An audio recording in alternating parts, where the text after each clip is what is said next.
John. How are you this week? Hey, Elliot, doing fine. How about yourself? I'm okay too, thank you. So this week, I saw that the Basel Institute for Governance published its 10th AML Index. And they, as you know, they have been doing this obviously for 10 editions, and they publish a public edition, and then they have several more sophisticated editions with lots and lots and lots and lots of data. And what they do is they assess the effectiveness of anti-money laundering programs at the country level for countries around the world. Do you see that? Right. Yes, and obviously, everybody's very familiar with FATF and the mutual evaluation reports, which I think gets factored into this. But this is definitely a broader view with more. I think they said there's 17 indicators. I Yes. know I've looked at this in the past, but yeah, I think there's 17, and it measures, as you said, the money laundering terrorist financing risk in jurisdictions. Yep. And they look at a number of factors in addition to the indicators. What's shortfalls in the framework. So I guess laws and regs, corruption and bribery, and obviously there's other organizations like Global Financial Integrity and Transparency International that look at that as well.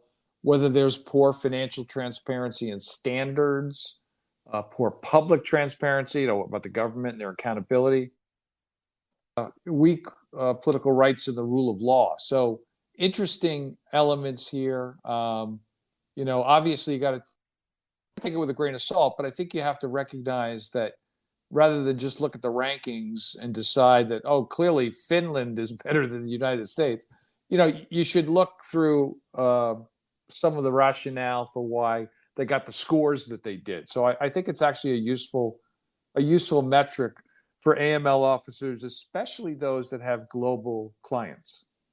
Yes, I think that's absolutely right. The other thing they do, in addition to the effectiveness of AML CFT systems, they also spend a little time talking about some of the what I'll call hot threats, if you will. And one of them that caught my eye, not surprisingly, something you and I have talked about before, is money laundering threats from cryptocurrencies. Right. And they've got a call out box in the report that says the latest data on how jurisdictions are responding to money laundering threats related to virtual assets. And it says the answer, not well at all. So again, this has been a hot topic. The virtual assets, virtual currency space is growing in a lot of different directions. We're seeing a lot of traditional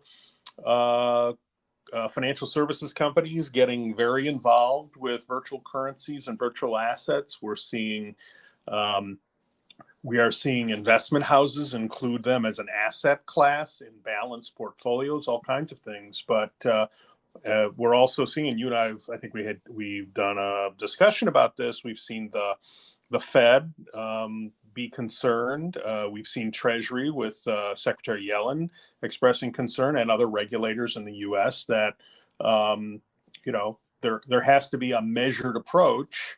And yet, here is an independent scoring process that says this is something that needs attention. So I thought it was interesting that they zeroed in on that. Yeah, absolutely. And then some of the other areas that we've also talked about before, when they look at the quality of the framework, besides FATF, like we've already mentioned, they look at things like the State Department's trafficking in persons report. So they give it a sort of a 5% weight, and they think that's important because that both shows the scope of problems within the country and potentially the lack of infrastructure. So I think that's right. Interesting. And we've already mentioned Transparency International.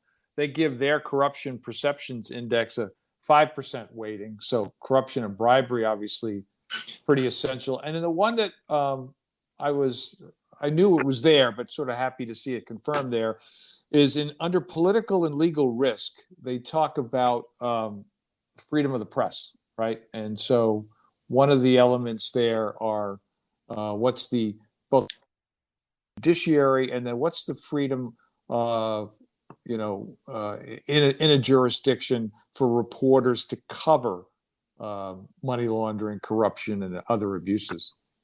Yes, and that is an area that you and I haven't spent a lot of time talking about, but clearly there's a lot in the regular media about the challenges with more authoritarian governments coming into power, immediately curtailing press rights, in part to protect their own,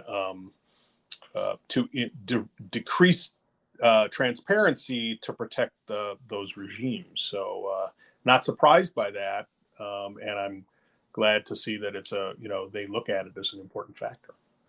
Right. And so you can take a look at the list when you get a chance. It's 110 jurisdictions. I thought I'd call out a couple that we work in and we're very familiar with. And that is the United Kingdom is 18th on the list. The United States is 28th on the list. I already mentioned that Haiti is the worst. But some of these other countries that we're obviously very, very familiar with, Switzerland, surprisingly, is 43rd. So it's below the US and the UK. Japan's 47th, and some of the other countries that we hear about frequently in the news. Turkey is 71, Cuba 73rd, UAE is 79th. I think that's pretty important to flag that, because a lot of times those in the Middle East seem to suggest that their laws and regs are strong. This would suggest that that's potentially not the case. Yep. So again, I think you have to look at this with all the indicators, how they arrived at the scoring. But I think it's a pretty fair look, at least overview of where countries fit in and maybe where changes are necessary. Yes, I agree. And I want to echo your comment from earlier about the value of this report for organizations as one of many good resources if you are running a multinational program. Right. Because this does look at it rather than at the institution level. It really looks at it at the country level, and that's a different look than we often get. I agree. Yeah. So I want to give our shameless plug. So listen, if you like this, certainly tune in every week. We do this every Friday, and you can listen to us on Spotify, Apple Podcast, or wherever you get your podcasts. And we will be back next week. John, have a good weekend, and I'll talk to you next week. Take care, Elliot. Be safe. Yep, you too. Bye-bye.